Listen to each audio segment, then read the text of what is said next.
My wife took my business credit card without asking and used it to host a grand party at a luxury restaurant. Later, she called me and said, "I paid the $42,000 party bill with your credit card."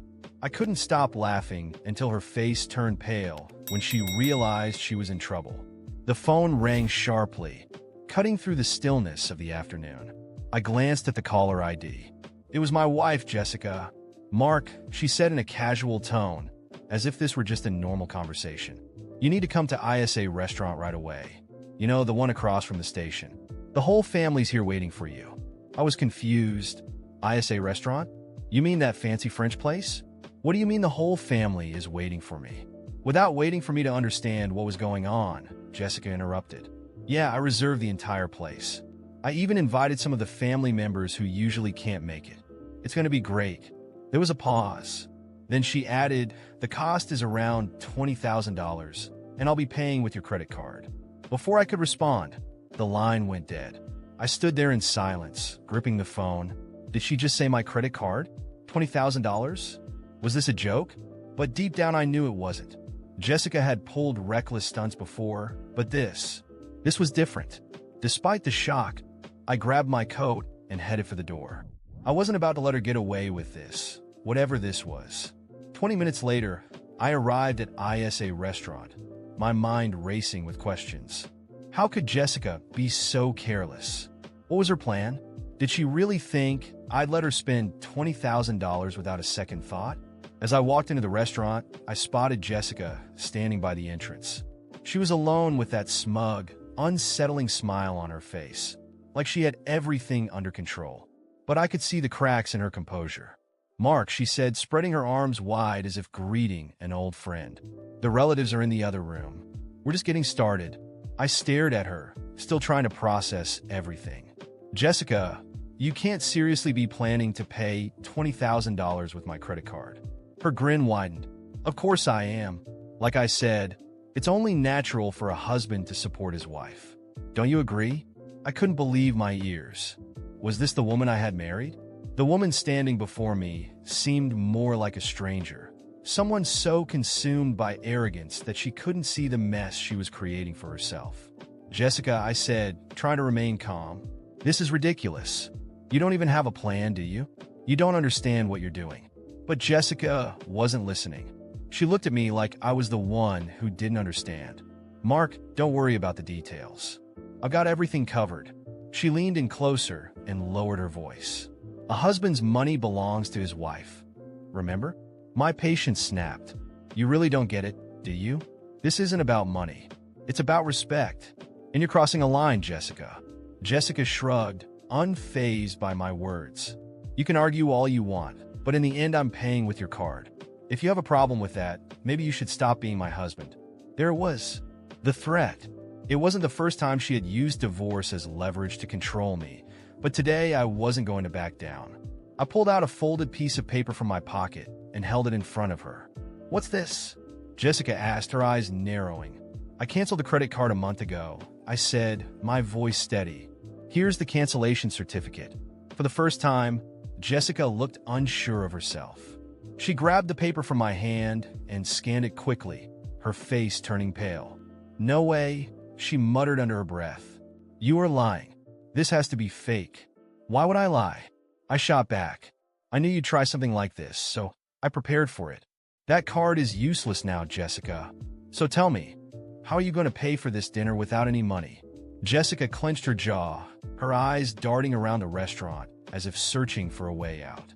"I took the card from your wallet this morning," she said through gritted teeth.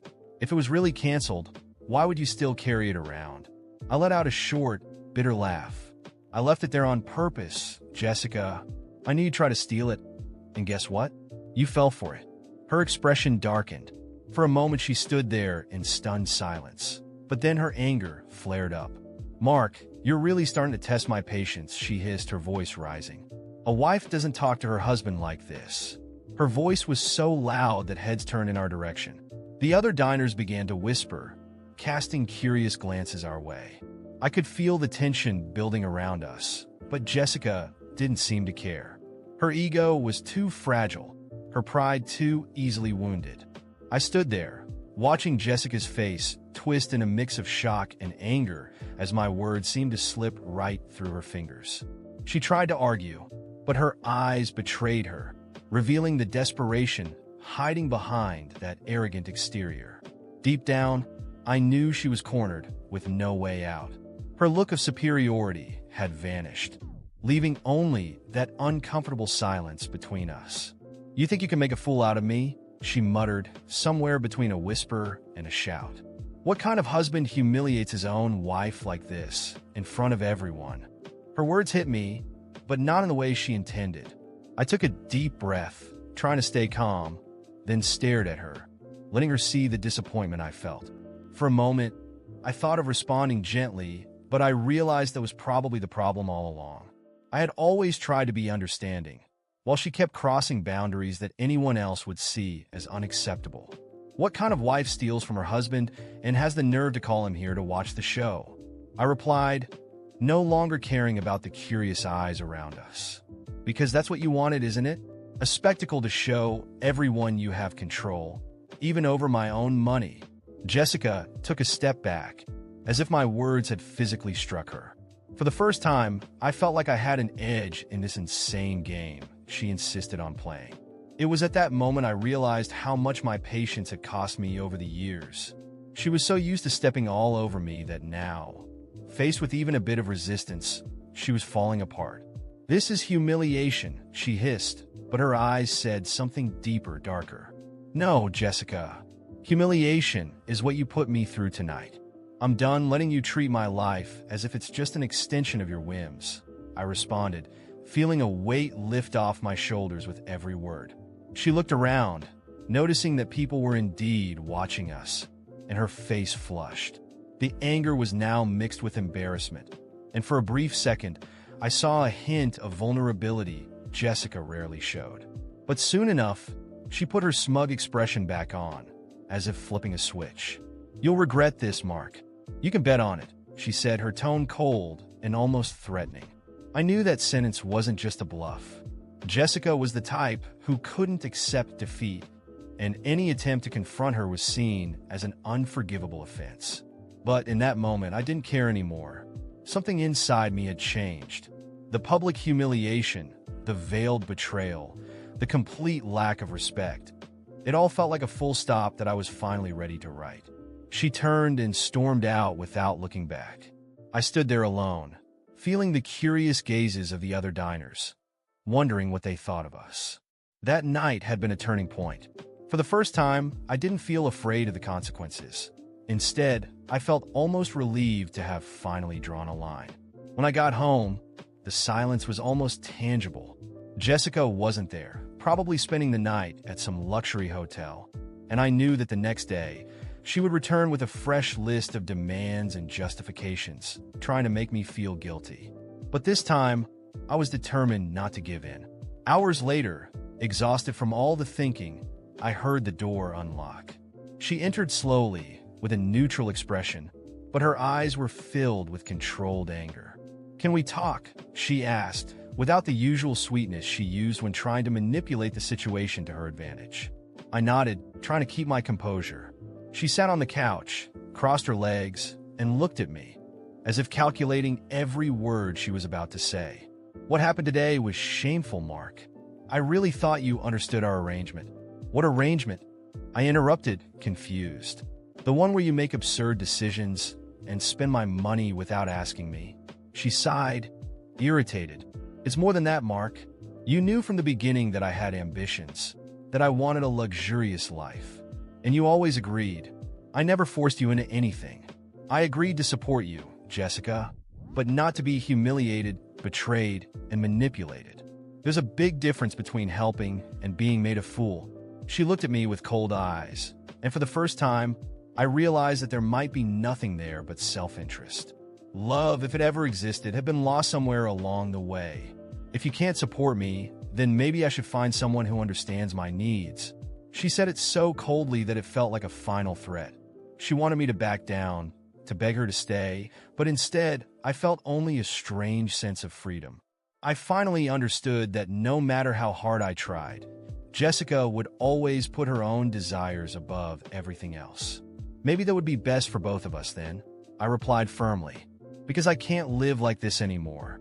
Jessica looked at me in disbelief, as if I had just challenged her to a mortal duel. She wasn't used to hearing a no from me, and my response clearly threw her off balance. But instead of backing down, she held her rigid posture and raised one eyebrow, sarcastic. "Are you sure that's what you want?" she asked, her voice almost sweet, as if she was still trying to twist the situation in her favor. "Absolutely." She stood up slowly, smoothing her dress with her usual elegance, but her eyes had a menacing gleam. "Then I hope you're ready to deal with the consequences." She left the house without looking back, but I knew this wasn't over. Jessica was capable of anything to get what she wanted, and I wouldn't be surprised if she tried to turn my life into a nightmare just to prove I was wrong. I knew what she was capable of, but I wasn't afraid anymore. The days that followed that night at the restaurant were a test of endurance and patience. Jessica continued living with me, but it was as if we were on opposite sides of a silent war. She'd throw me looks of disdain and, on some nights, would attempt to act as if nothing had happened, slipping into the bedroom with subtle, manipulative attempts at reconciliation. But for me, none of that worked anymore. I had decided not to back down this time. This time, it would be different. This time, she would face the consequences. As the weeks passed, I discreetly sought out a lawyer, someone who could guide me through a potential divorce without alerting Jessica to my intentions. I explained the situation and everything I had endured over the years. I told him about Jessica's behavior, her manipulations, her threats to leave me if I didn't yield to her whims. To my surprise, the lawyer listened with interest, and when I was done, he gave a small, knowing smile. "If you follow the plan I have in mind, not only will you leave this marriage unscathed, but you'll also have a chance to turn the tables," he assured me. I paid attention to every detail. The plan involved strategic transfers of company assets, careful reorganization of finances, and gathering proof of Jessica's behavior. Luckily, many of our assets and investments were already in my name alone, so the process wouldn't be as complicated as I'd thought. Under the lawyer's guidance, I reorganized our finances to make sure that all the debts and extravagant expenses Jessica had accumulated were tied to her and not to me. I knew that, in the end, her own actions would be her downfall. All I had to do was wait for the right moment. Meanwhile, I kept up a normal routine, pretending I was trying to move past the restaurant incident. Jessica, maybe thinking I had finally accepted the lifestyle she forced upon me, resumed spending money as if she had an endless supply. Luxury purchases, expensive jewelry, reservations at high-end hotels. It all continued, except now she was using her own resources. Of course, most of those resources were what I had left strategically for her to use, just enough to let her trap herself in the web she was spinning. Finally, the day arrived to make my move. After months of preparation, I filed for divorce. I already had all the evidence and witnesses I needed to prove that Jessica had manipulated and financially abused our marriage. My lawyer had done an impeccable job, and the filing was done quietly, so she wouldn't know until it was too late to react. When Jessica received the court notice, I stood silently in the corner of the room, watching as she read the document, her face shifting between disbelief and fury. "What is this?" she shouted, throwing the papers on the table. "Do you think you can get rid of me like this?" "This is the result of years of manipulation, Jessica. Years of threats, of humiliation," I replied, keeping my calm. "This divorce should have happened a long time ago. But now, I'm prepared. And this time, you're not going to take anything that doesn't belong to you." She started laughing, but it was hollow, forced. "You think you can do this? I'll get half of everything. The house, the business, whatever you think you're keeping. If you think you'll get out of this without giving me what's mine, you're dead wrong." Little did she know that over the past few months, I had successfully transferred the business to an investment fund, safeguarding it from any claims she might make. Moreover, every luxurious expense she had made over the years was meticulously documented. With the lawyer's help, I had gathered a mountain of evidence showing that not only did she spend money recklessly, but also that these expenses were entirely her responsibility. Those $42,000 from the party, for example, were neatly attached as proof of financial abuse. "You'll get exactly what you contributed to this marriage, Jessica," I said, feeling a strange calm settle over me. Which, as far as I can tell, is almost nothing. She tried to argue, but my lawyer had prepared an unassailable case. In court, the judge listened patiently to her arguments, but one by one, all the evidence I presented was laid out. Photos, receipts, text messages showing her threats regarding divorce. Everything was carefully documented and displayed. By the end, she looked like a stranger to everyone in that room, a selfish and manipulative person who only cared about her own pleasure, while destroying the life of everyone around her. The judge didn't hesitate. The ruling was clear. The divorce would be granted, and Jessica would not be entitled to any of the assets. But the final blow came with the decision that, for me, was the cherry on top. The $42,000 debt from the restaurant would be entirely hers. I watched as she absorbed this last part of the ruling, her face tightening in pure fury and humiliation. As we left the courtroom, she turned to me, her eyes full of hatred. "You're not going to get away that easily, Mark. I'll ruin you. I'll make your life a living hell." I just smiled, feeling a strange sense of serenity wash over me. "I think you've done that long enough, Jessica. Now it's your turn to face the consequences." She tried to throw the words back at me, but she seemed to have lost her fire, as if she'd finally realized that, this time, I wasn't the passive man she could control. She had lost, and for the first time, I was free. In the months that followed, I heard through mutual acquaintances that Jessica had to sell her jewelry and eventually even ask her family for financial help. No one wanted to associate with her anymore once they learned the details of the court case. In the end, the person who had always demanded luxury and control found herself alone, forced to face the consequences of her own greed. As for me, I rebuilt my life, focusing on my work and on the things that truly mattered to me. The peace I finally felt was something I hadn't experienced in years. And with that, I closed that chapter, leaving behind the memory of someone who had spent so long trying to tear me down.